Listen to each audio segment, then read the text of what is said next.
All right, so joining us today, we have the Executive Vice President of FFL Aspire, Miss Jessica Powers, and she's going to be training on a lot of different topics from getting agents started, travel trips, her journey with FFL so far, and how she's built an agency to over $500,000 a month that she paid business. So Jessica, how you doing today? I'm awesome. Thanks for having me on. I was very excited about this call. Absolutely, yeah. It's one of those things that so much of us here with FFL America, we're so wrapped up in our own little world and our own agency. And there's a lot of other amazing agencies out there that we're just not as much aware of. And I feel like you're one of those because I think we started around the same time. I started my first policy was January 2019. When did you write your first policy? Mine was actually April of 2019. So yeah, right around the same. Okay, cool. So 3 months difference when we started.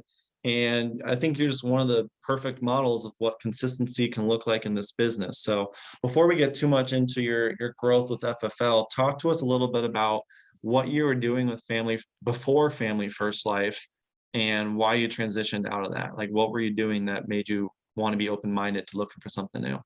Yeah, absolutely. I actually really like that question. So the reason why for me is I actually wasn't in insurance at all before.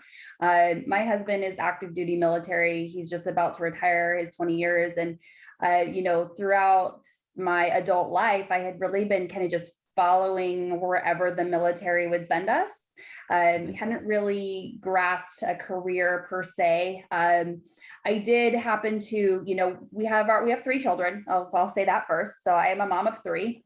All my kids are, 14 and under. So we're very busy. I actually was a surgical tech. I went to school, got into the healthcare field. And before Family First Life, I was assisting in different types of surgeries. I specialized in labor and delivery. I did a lot of GYN and general surgery, things like that. I worked very hard for what I was doing. It was very challenging, but what I realized was that I was surrounded in a field of very unhappy people. And I realized that I was one of the hardest working people in the room, and I was the most underpaid. And for me, that didn't really sit very well because if you have anybody who you have that's like financially responsible for you, or that you're financially responsible for, that you don't want to be limited to what you can, offer, not necessarily monetarily, but like for my kids, it was, I wanted to be able to not have to say, okay, well, this month, this person gets to do this activity because I can't afford all 3 of them, or, oh, we're going to live here because this is where we can afford. So, I had actually contemplated going back to school. I was either going to be a first assist or go back for a midwife or nursing, something like that. And what I realized when I was looking around the room was the people that I was aspiring to be were very overworked. They had an enormous amount of debt and they weren't any happier. So I just realized, okay, well, that's obviously not the right, not going to be the right path. My husband actually got introduced into the insurance industry through a different company. And we dabbled a little bit. I got my license and realized very quickly that it wasn't the right fit. And I actually thought it was just life insurance in general, like the industry. And, I quit. I spent way too much money on training events and going to different things to hypothetically learn how to be an agent, and nothing happened. I ended up in several $1,000s out, and I think I made maybe $200. And I was like, this is not it. I'm like, I need leads. I need a high comp. I don't want to have to be in an office on a Saturday for training.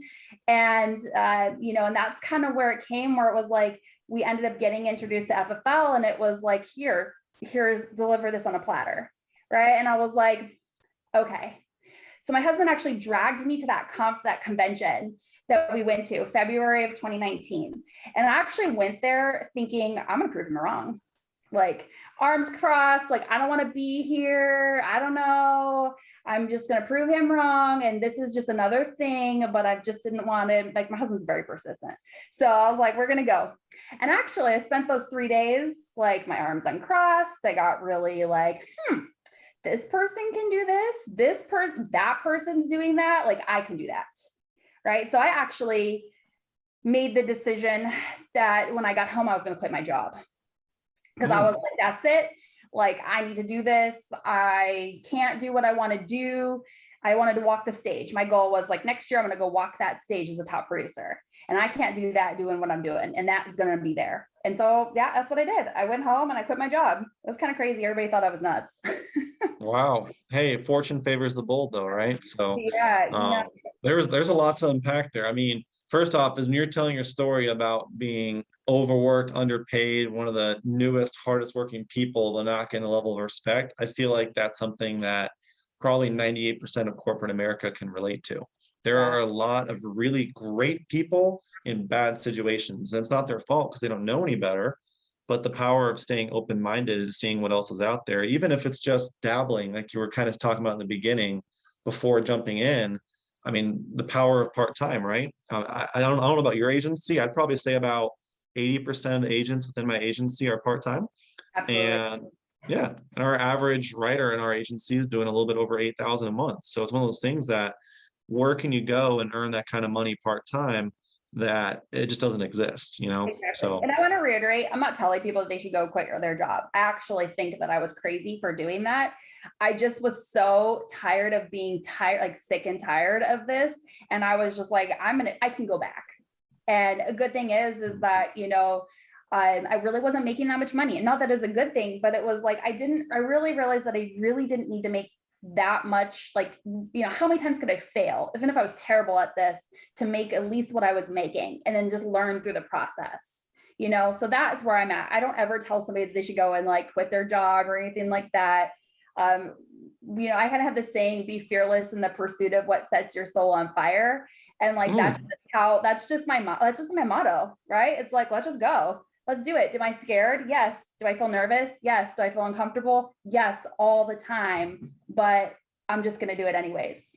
yeah, and I mean, you can always get another job. You said it Yeah. yourself. Like, Yeah. and again, like, and I tell my agents, if you're worried about leaving your job 90 days with FFL, you'll know before the 90 days are up if you should go full time or not.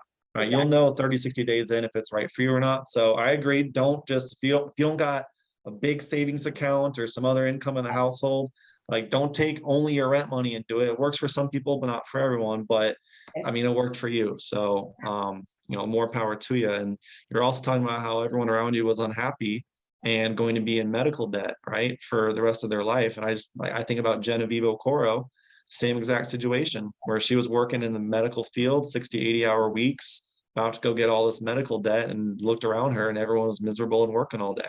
And And what's crazy about that, Alex, is that hmm, I make more than the doctors that I was working with now, and I have no debt. that's crazy.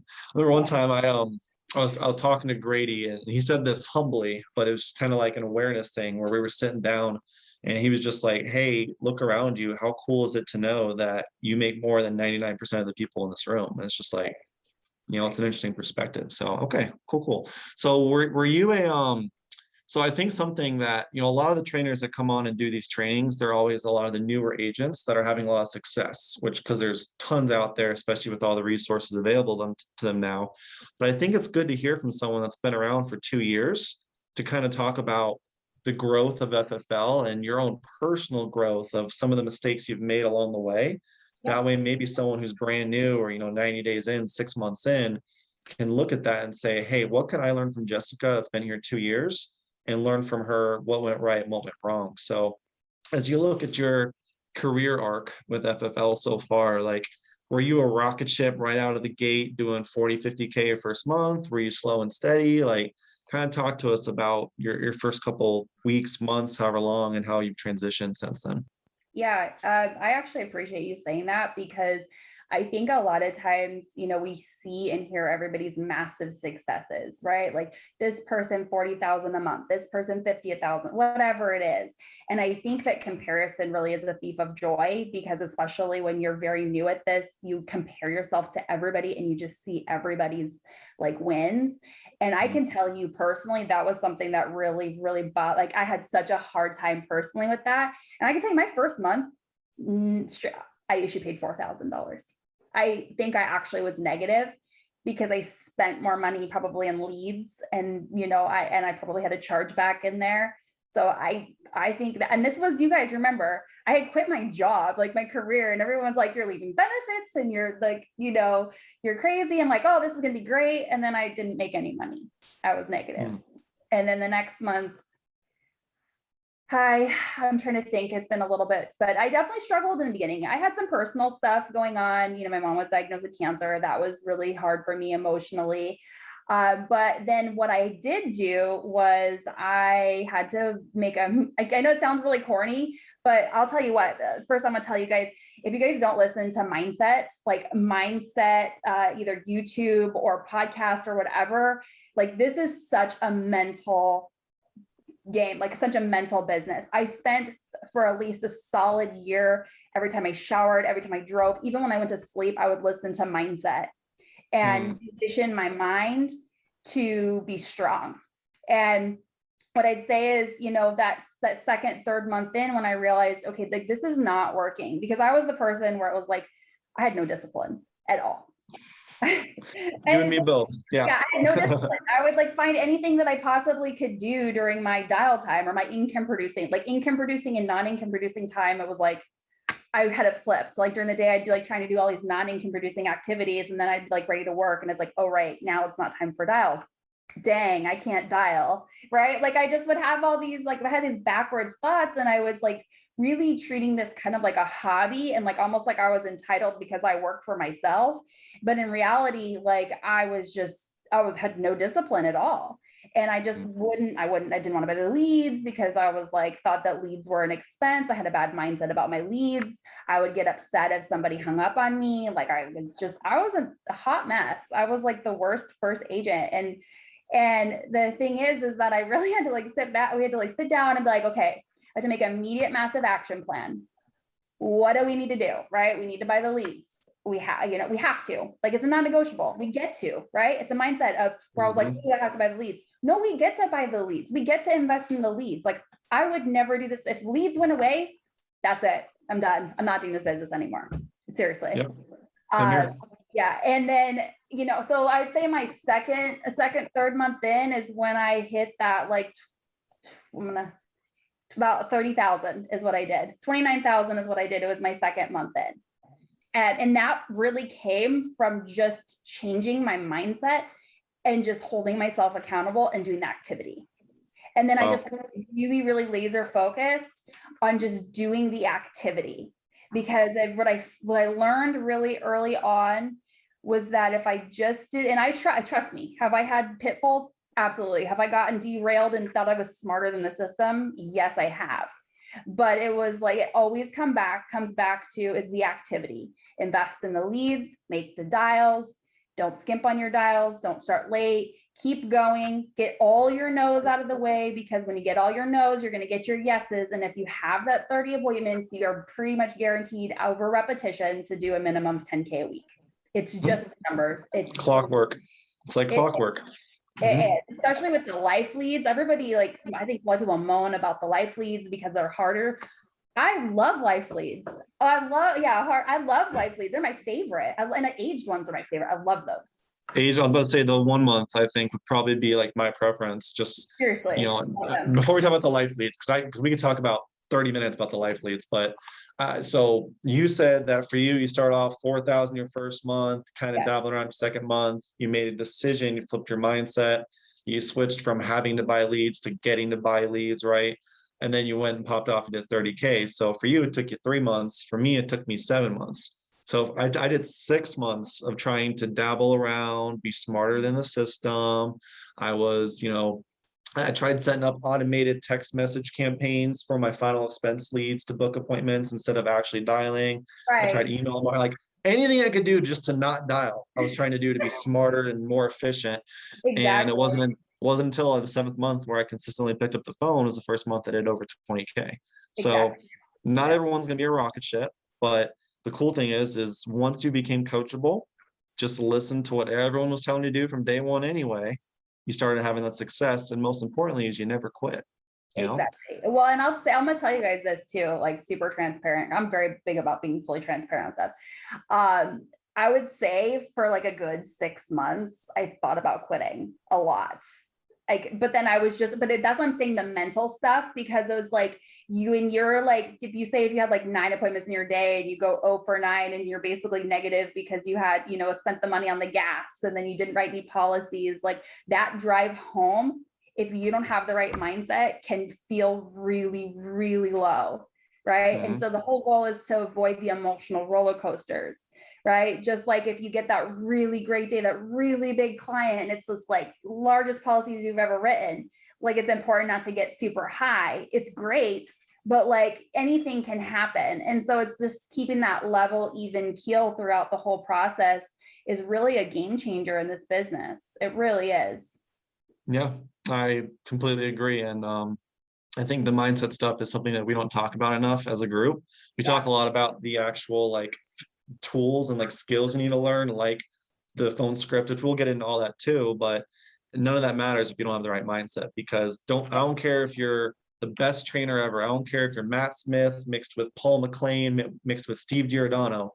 You're gonna have multiple days you're gonna go over 0 for 6, 0 for 8, 0 for 9. It's gonna happen to literally even the best producers.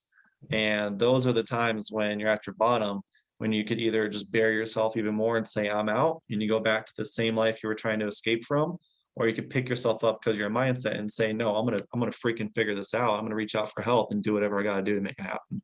So Exactly. Because here's the deal. Here's what I learned. It took me a little bit, right? But what I learned was that if everybody's having all this success and everybody, like there's so many people that are doing so well that when it's not working, it's not the system, it's me. So what can I do differently? Right. And it didn't take me very long. But again, I had to go through some of these valleys because I wasn't being coachable, where it was like, did I do all the right things and have a horrible week? Yes, I have. Like I've done the 30 appointments and maybe wrote one policy and I didn't even cover my leads or anything like that. But I can tell you, because I just kept the same repetition down, it was like the next week, it was like, it just made up for everything. So like one advice I would say for somebody who's newer is, everyone wants to talk about their ROI or like, oh, this batch of leads, this, like, if you're looking at each individual lead or each individual, like our contact, I don't even like to call them leads, they're people, but like, if you look at each individual lead batch and you don't have the specific results and you judge it off of that, like this is not it's a mindset. I don't look at that. I might get an order or a batch of leads and I might not get any results, but the next one I could get like immaculate results. It doesn't matter. I keep doing it.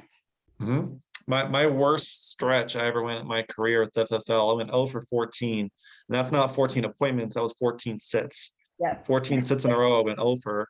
I called Grady. Yeah, I called Grady and I was crying and I'm just like, I don't know if I can do this anymore. Like, I don't know if it's just the leads. And he was just like, Alex, calm down.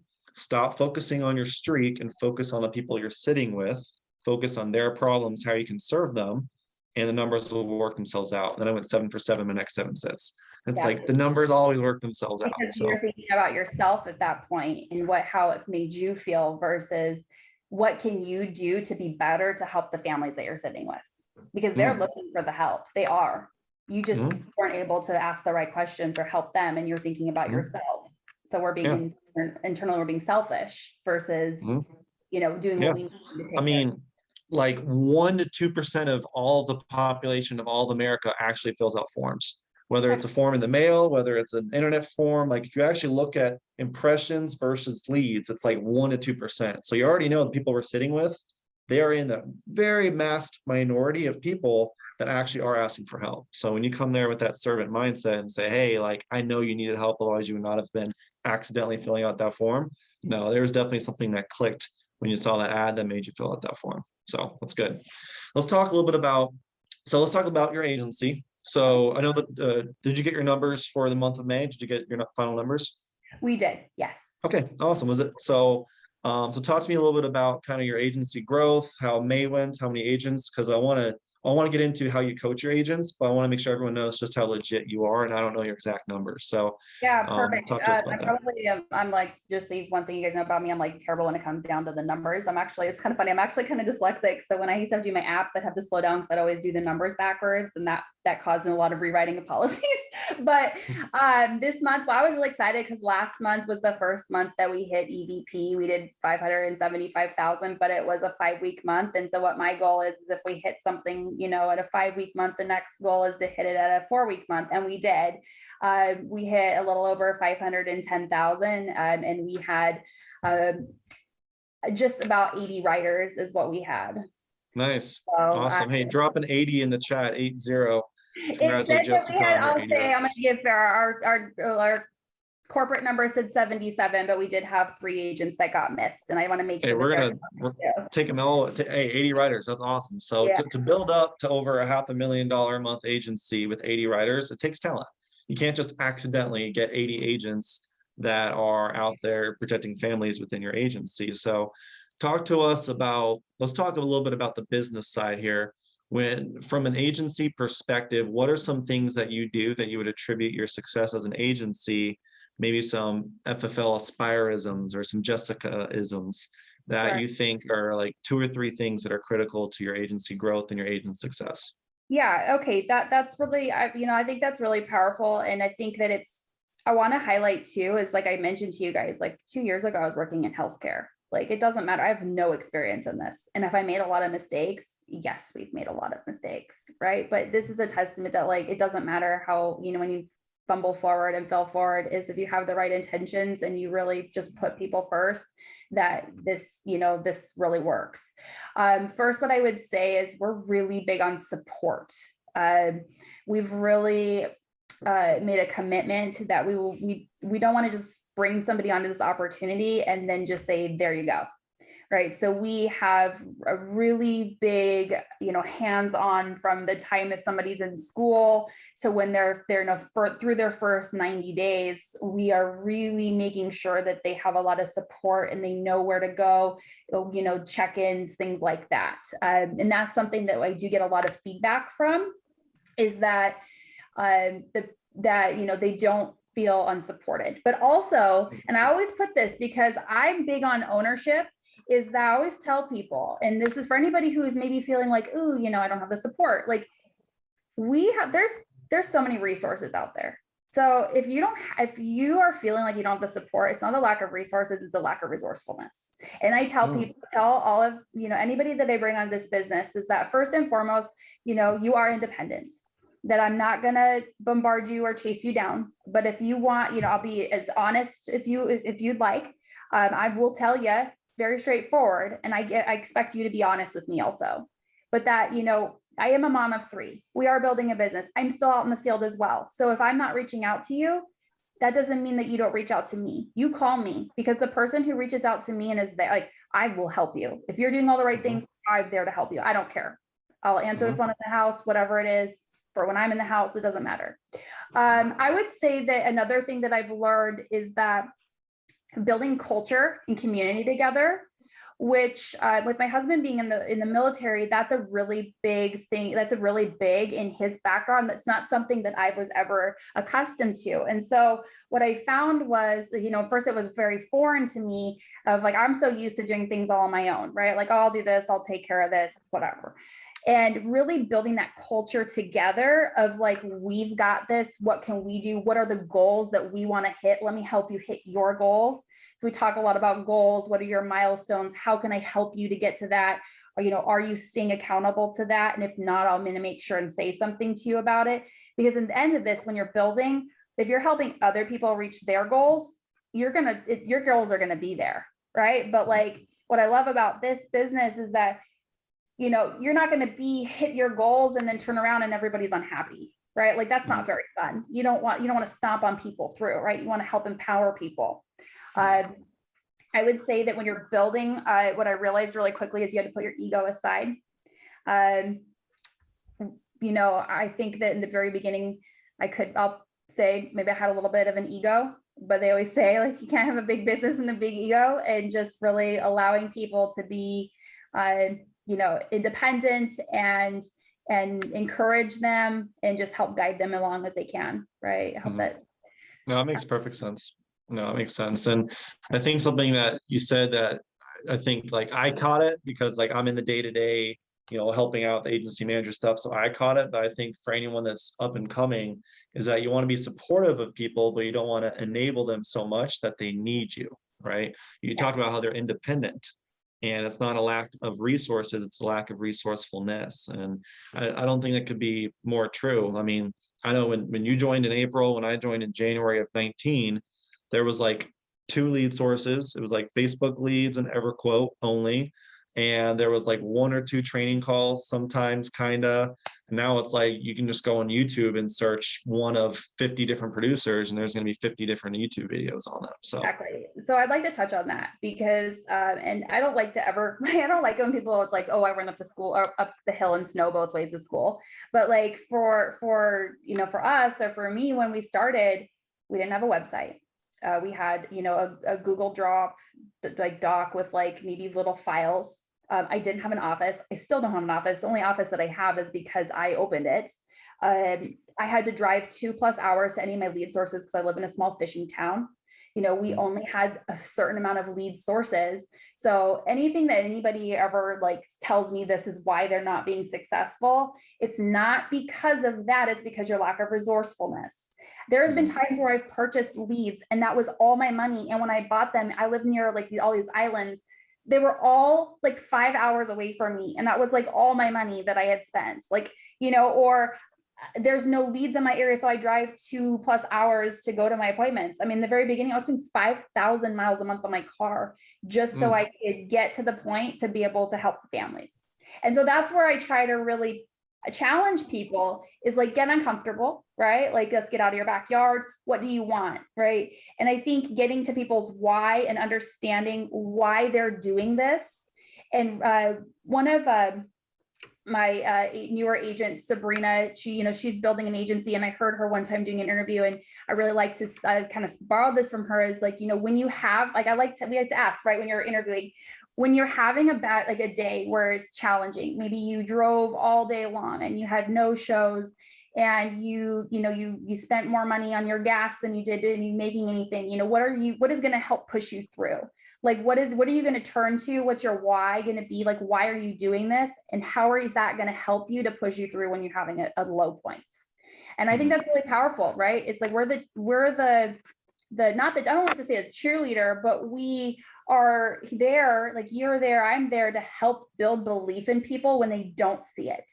Right. Like John Gavin has been my person throughout this entire thing, or Brian Rollins, of like, when I didn't see it yet, it was like building the belief that it was there. And I'm diehard FFL. Like, I'm not going anywhere. Those whole little like things I would think about quitting, no way. I love it.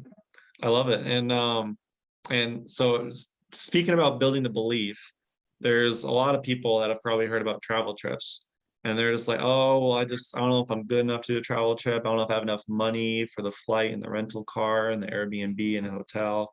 But I know it's travel trips is something that you do a lot of. I know you just most recently posted about your last one as well. So talk to us a little bit about travel trips, and we could focus on you here because you do a lot of them. How do you set up your travel trips, expenses? How much do you write? Like, let's do a full-on breakdown to kind of show everyone that you don't have to be 2+ years in as an EVP to be doing travel trips. Like, anyone can do them. Kind of break down those numbers for us and how they go for you. Yeah, perfect. Well, I actually am so glad that you said that, because the first travel trip that I went on, so when we talked about like going, you had that streak where you sat down with 17 people and you couldn't close any. Okay. So that's how I was with mortgage protection. But I think it was more like I sat down with like 20 or 24 mortgage protection and I could not close anybody. And it was just driving me nuts. I was like, I could do all final expense, great. But like, I knew if I wanted to really push myself over that 20K monthly mark, I needed to really tap into the mortgage protection market. And so what I did is I found a pocket of like an area that was like 5 hours away from my house. And I bought like $3,000 in leads. I just went to work on that. And that was my first travel trip ever. So I spent like $3,000 in leads. I didn't even book my hotel or anything until I was on the way there, because I was like, I need to make sure that I get enough appointments, and I just was so nervous, but I'm like, I got to get into this mortgage protection. So I'm going to just figure it out. And I'm just going to immerse myself in with all mortgage protection. And it was all the CRM leads, right? I found a pocket. I bought a ton of CRM leads. And I just went to work, and I think I did like 20,000 that weekend, all mortgage protection. Wow. So, and then from there I was hooked. And so I'll just break down some like really tangibles that somebody that you know, for those of you that are listening to this can use. So that way you can have a successful travel trip. So first, what I like to do is I like to find areas more in like suburb areas, not directly in the city. And I like to identify places that are still affordable housing that, you know, when you're looking at somebody, like I try to get into more like that median market and more affordable houses, 200,000-300,000, somewhere in there. Now the market's a little more inflated, so it might be a little higher. What I'm looking for is that, because I know that mortgage payments are still pretty affordable. They still have to qualify for a house, this working class, that's our niche, right? And so what I'll identify is kind of a month before. So when I'm going to go do that, and daily I start getting on the CRM and I start stockpiling leads in those areas. And if I find lead discounts, I don't buy less and save money. I buy more and spend what I have normally would have spent, because I'm not looking for necessarily, you know, how much I'm spending, because I don't really care how much I'm spending. What I'm looking for is the volume, right? So if I want to do 30 appointments of that, I'm going to get anywhere between probably like 300 and 500 leads for my travel trip. To be honest, I'm just like, I just stockpile the leads because what I want to do is I want to put the numbers in my favor. And I'm not looking at, you know, a 20, 40, 60, 100, $200 difference in my lead cost, because I know that one appointment can make all that up. And what I do is, so if I'm going to go on a weekend, I tend to like to run a travel trip like for the weekend. I will dial on, so mine's a little different. Sometimes I'll have somebody help me when I'm there, but what I'll do is I'll dial for 2 solid days. And with phone burner, my goal is a minimum of 500 dials in that day. If I'm really like, I can sometimes squeeze out maybe 600 dials if I'm like super on point, but I've done it hand too. I'm telling you what, I've done the whole thing with hand, but phone burner is a total game changer. So 500, yeah, 500 to 600 dials a day. My last big one, the one before this one that I did, it took me, I talked to like 156 people. And out of those 156 people, I got my 30 appointments. So I had 126 people tell me no. I don't care. Okay. And this is someone who have been around for 2+ years now. You had to talk to 156 people to book 30, and you don't care. And I talk to people all the time and they're like, I talked to 7 and I've only booked 3. Like, I feel like I'm doing something wrong. And I'm like, you're doing really freaking good. No, that's perfect. That's great. It's just a numbers game. Yeah, it's just a numbers game. And it was like, sometimes it takes more no's, but like, okay, maybe it was me, maybe it was them. I don't know. It doesn't matter. Like, I just need my yeses, right? So like what I would do is I will push really hard for 2 days to get my 30 appointments. So like Thursday, Friday for Saturday, Sunday, Monday. Now, if I don't get all of my appointments in, then I might leave like Saturday morning a little gap, or if I have somebody that I can assist me to help just fill in those gaps. Or when I'm driving, you know, I know that if you have this, like the automation thing, it's pretty easy to click a button. But what I won't do is I won't go on a travel trip if I have less than 20 appointments. And if I have less than 20, I'm actually, even at 20, I'm still really nervous. Like, I want 30 appointments and I'm going to book 10 to 12 a day, and every hour on the hour. And if I'm already know that I'm not going to make all those ones. And I do tend to rate them a little bit too, like, but I've also found that can be deceiving, because sometimes the people who are so iffy on the phone can actually sometimes be my best policies. But I book them, and then I always just, a lot of times what I'll do is I'll book, so I'll run Saturday, Sunday, Monday, and Saturday, Sunday, Monday is what I would do, I guess, for that. And then on Tuesday I'd always have appointments on Tuesday from my weekend of people that I had to reschedule. And if I wanted to do it, you know, on a Friday, Saturday, Sunday, I'll just dial Wednesday, Thursday. So Yep. I kind of play around with it depending on what I want to do, but I always leave that extra day for missing appointments that I didn't make and I had to reschedule them or they rescheduled on me. Nice. So if we're bringing it down to a formula, which there's no one exact way, Right. but 2 solid days of dialing, minimum 20 up to 30 appointments over the course of 3 days. And when I say minimum 20, you're just like, not even I 20. know. I'm like, But oh, I don't know. okay. So shooting for the 30 on the dot appointments every hour on the hour for those 3 full days, and then maybe one extra day for reschedules. Yeah. That's basically and the formula for that. So that's $3,000 of lead spend. If you're flying, it could be $500 round trip for flight. You got the Airbnb, the hotel. You're out of pocket like 4 or 5 grand. But how much do you write on those trips typically? Like the Minimum last one you just wrote. 26,000 is what I did my last one. Usually I do about 20. If I, to be honest with you, I won't leave until I hit 20. Like, cause I just don't I don't do a returning flight, and I just I don't care about being a woman, I will try to stay in a little bit nicer of a hotel, just I'm traveling by myself. And I'm that's my little zone, but I don't really Sure. spend a lot of money on other things. I go to the grocery store, I'll have a cooler, I fill up all my, I just have snacks. My grocery store is my favorite stop for my one stop through the day because I can get Starbucks or coffee. I go to the bathroom and usually get gas, and it's that's it, or any snacks that I want. I don't sit and have these long lunches or take breaks or anything like that. It's just go, go, go, go, go. And then, again, my goal is always 20,000, and I don't like to leave if I don't get that. Yeah. And that's why I The funny actually thing, more than 30 appointments, but take it. the funny thing about that though, even is that same principles, the same numbers can be applied right in your own backyard. Oh, Like the reason you're doing 26,000 in a weekend isn't because you're some magical guru. It's because you just got your 30 appointments and you're dropping 3 grand on leads, which anyone can do that. You don't have to go on a travel trip to do that. Now, if you don't have leads in your backyard, that's different. But if you got leads right there in your backyard and you're like, hey, Alex, I think I'm going to buy 60 instant leads this week and my goal is 10K.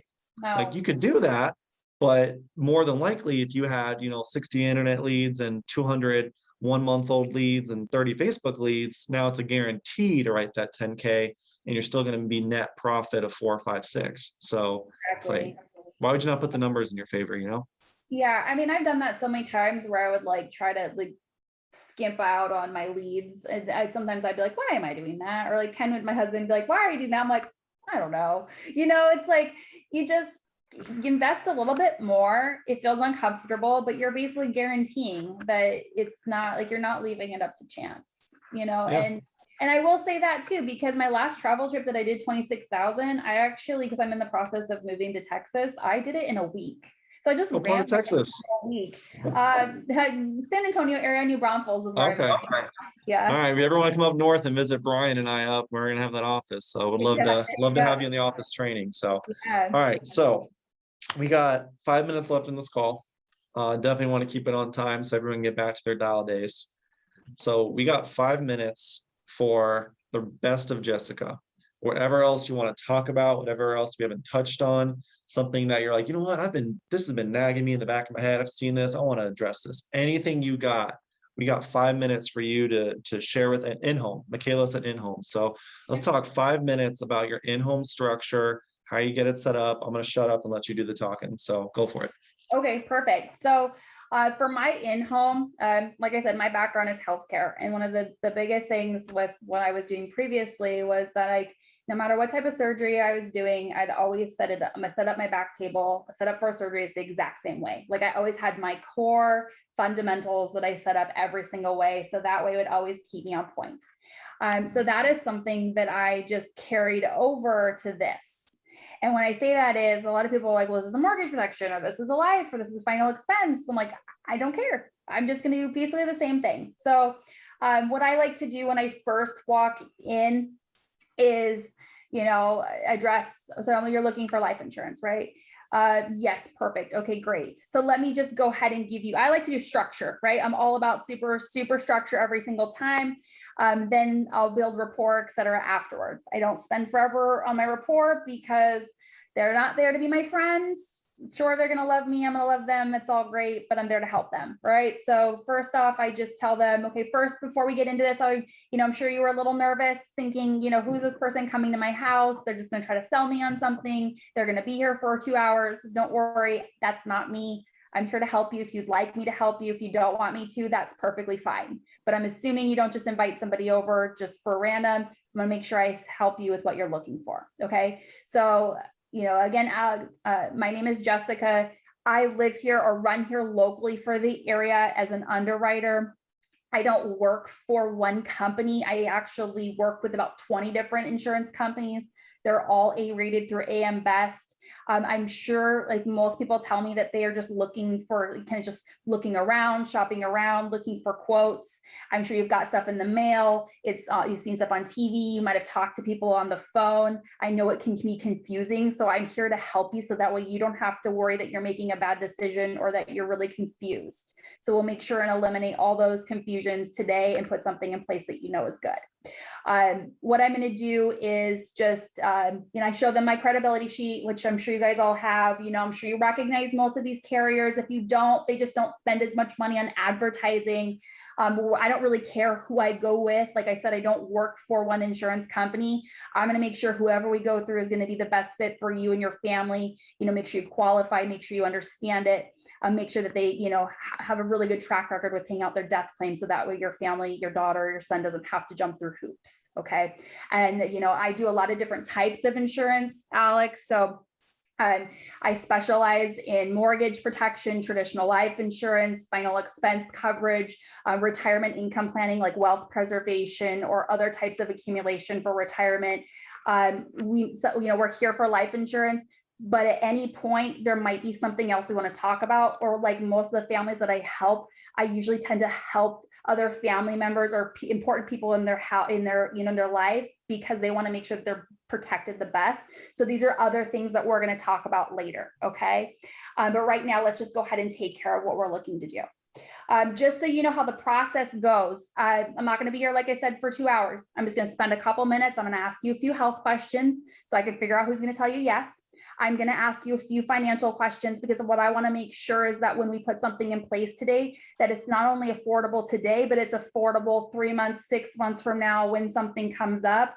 That way you don't call me and tell me you got to cancel it because you need new tires. I know this is important to you. And then what we're going to do is submit a request for coverage. Because again, I'm not the insurance company, right? So I got to make sure that they're going to tell you yes. So at that time, that's when I'm going to ask you for your ID, your beneficiary information, whoever you bank through, like your routing and account number, because they will not let me do a debit card, which is good, because I don't want you getting a policy and then having it lapse and thinking it's in place.